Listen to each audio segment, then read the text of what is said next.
মঙ্গলময় দিনে আজকে আমরা রবীন্দ্র জন্মোৎসব 164তম আমরা উপস্থিত হয়েছি মেঘমিতা কালচারাল ইনস্টিটিউট তথা আদি কলাঙ্গন সাংস্কৃতিক প্রতিষ্ঠানে দক্ষিণ শাখায় যে মানুষটির জন্য আজকে পৃথিবী যেরকম ঘুরছে, যে বাঙালি বিশ্বপিতা বলবো, বিশ্বকবি, আমাদের এখনো সারা বিশ্ব ব্রহ্মাণ্ডে আমাদের বাঙালি ধ্বজা উড়িয়ে চলেছেন। আজকে 163টা বৎসর অতিক্রম করলাম। তিনি রবীন্দ্রনাথ ঠাকুর। আমরা সবাই জানি ওনার বসবাস, ওনার বিরাজ আমাদের হৃদয়ে।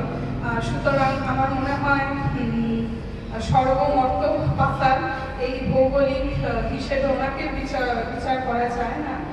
রবি ঠাকুর আমাদের অন্তরে, আমাদের নিভৃত প্রাণীর দেবতা। মাইক্রোফোনটি আমার হাতে চলে এলো, যার মাধ্যমে যে মানুষটি আমার হাতে তুলে দিলেন তিনি আমাদের বাংলার একটি অত্যন্ত খ্যাতনামা একজন বাচিক শিল্পী, এবং আমরা খুবই খ্যাতনামা এবং তিনি স্বনামধন্য শ্রীমতী কৃষ্ণা মজুমদার। আজকের দিনে যে ওনাকে আমি পেয়েছি তার জন্য আমাদের পক্ষ থেকে অসংখ্য ধন্যবাদ এবং কৃতজ্ঞতা। কারণ আজকে একটি বিশেষ দিন, এবং আমরা মানুষরা যেরকম আমাদের একটা আবেগের দিক থাকে, আরেকটি কিন্তু বাস্তবে আমাদের পেশাগত দিক, যেখানে অনেক কিছু ইচ্ছে অনিচ্ছের মধ্যে গিয়ে আমাদের পেশাটাকে ছুটতে হয়। সেখানে কিন্তু কৃষ্ণা মজুমদার একজন বিদ্যালয়ের একজন স্কুল টিচার, এবং পাশাপাশি কিন্তু আজকে ওনাদের অত্যন্ত ব্যস্ত দিন, এবং সেই ব্যস্ত দিনের মধ্যেও তিনি আমার অনুরোধ এবং বরাবর আমাকে বোনের চোখে দেখেন। আমার অনেক অনেক ভালোবাসা, শুভেচ্ছা, এবং তোমার আগামী দিন খুব ভালো হোক। রবি ঠাকুরের আশীর্বাদে বলবো, তুমি যে আমাদের সাথে এসছো, আমরা ওনার জন্য একটি আমাদের করতালি দেবেন। আমরা অত্যন্ত ধন্য, কারণ অনুষ্ঠান শিল্পীরা ওনাকে করে করে চলে যায়, কিন্তু এই যে মালাটা গাঁথা, এই যে সূত্র ধরে কাজটা অত্যন্ত কঠিন। তাদের বক্তব্য, তাদের ব্যক্ত কথাগুলোই কিন্তু মানুষ সঙ্গে করে নিয়ে রাতে চলে যায়, আর শিল্পের শিল্প নিবেদনগুলো মনে থাকে। তাই কৃষ্ণাদিকে আমার অনেক ধন্যবাদ, অনেক ধন্যবাদ। আজকের দিনে তুমি এসছো আমাদের সাথে। পরে আমাদের এখানকার দক্ষিণ শাখায় মূলত নৃত্য, সঙ্গীত এবং অঙ্কন এই সাবজেক্টগুলো হয়ে থাকে। তো যেহেতু আমাদের কলকাতার উত্তরে শ্যামবাজার শাখা আছে, একটা দূরত্বের জন্য এখানে অনেকেই তারা এখানে আসছেন, কারণ ওখানেও খুব সাফল্যের সাথে প্রত্যেক বছর রবীন্দ্র জন্মোৎসব পালিত হয়। ওখানে উত্তর কলকাতার সবচেয়ে বড় যেটা রবীন্দ্রনাথ ঠাকুরের জন্মোৎসব এবং র্যালি বেরোয়, খুব আনন্দের সাথে জানাই, সেটা একমাত্র আমাদের মেঘমিতা ইনস্টিটিউট কলাঙ্গনই বার করে, যেটা উত্তর কলকাতার বহু বিজ্ঞজনেরা আমাকে অনেক আশীর্বাদ দিয়েছে যে আজকের যুগেও দাঁড়িয়ে তুমি রবীন্দ্রনাথ ঠাকুরকে জন্মদিন উপলক্ষে এত বড় র্যালি যে তোমরা বার করো, এবং আমাদের সেখানে ট্যাবলেও সব কিছু চায়।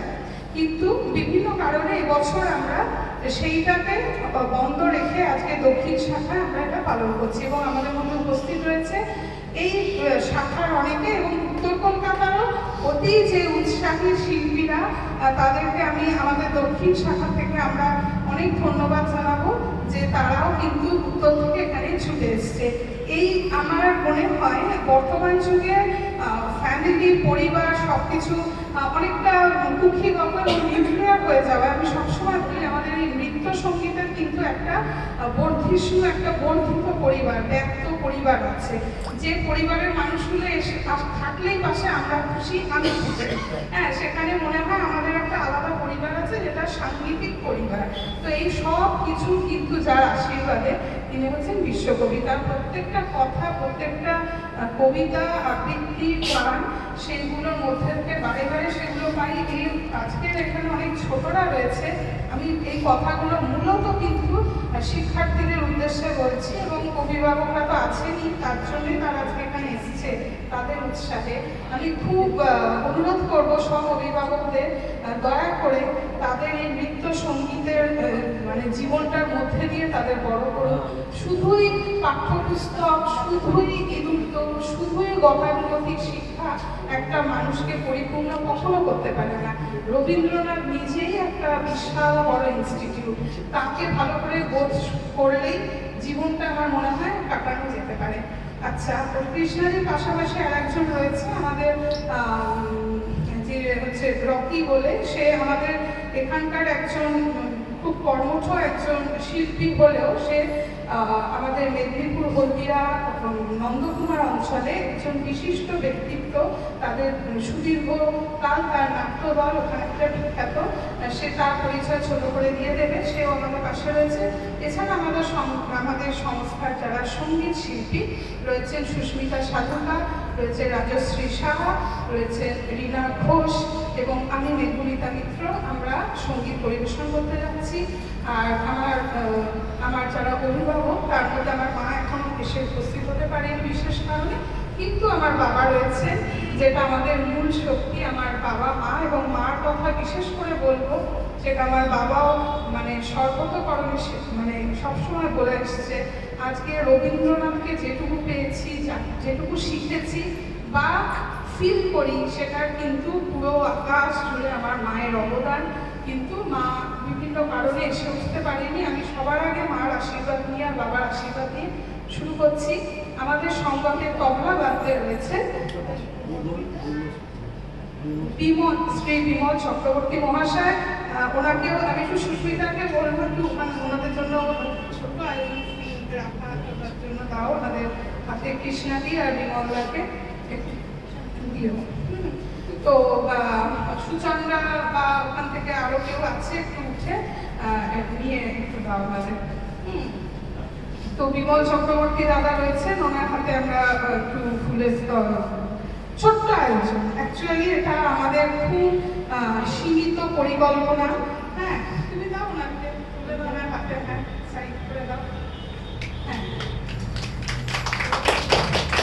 কৃষ্ণাদিকে তুমি দাও। হ্যাঁ, কৃষ্ণাদিকে হাতে দিলাম। আমরা খুব কিছু অনেক কিছু বস্তুর আড়ম্বর রাখিনি, কারণ এনাদের প্রাণের যে আশীর্বাদ বা শুভেচ্ছা মানে ফিল করছি, এর চেয়ে বড় আমার কাছে কিছু নেই। রকির হাতেও দিয়ে দাও, রকিকে দাও, রকিকেও আমরা পেয়েছি। ও কিন্তু নৃত্য সঙ্গীতের পাশাপাশি নাটকে কিন্তু ওর বহু সিরিয়ালে ওর কিন্তু অংশগ্রহণ থাকে। এছাড়াও আমরা আর একজনকে দিয়ে দেবো, তিনি কৌশিক চক্রবর্তীকে একটু আমি আসার জন্য বলবো আমাদের সামনে। এনারও আমরা ইউটিউব দেখতে থাকি। কৌশিক চক্রবর্তী একেবারে উঠতি মানে কি বলবো উঠতি বাচিক শিল্পী, যদিও সে পাশাপাশি তার মানে প্রফেশনাল, সে একজন বড় একজন ম্যানেজমেন্ট বা কম্পিউটার ওরিয়েন্টেড জবে নিয়োজিত, কিন্তু পাশাপাশি এই যে ইয়াং জেনারেশন এখনো অব্দি যে নৃত্য সঙ্গীতে বাচিকে রয়েছে, এটা আমাদের বিশাল বড় প্রাপ্তি মনে করি। ঠিক আছে, থ্যাংক ইউ সো মাচ। আচ্ছা, অনেক ধন্যবাদ।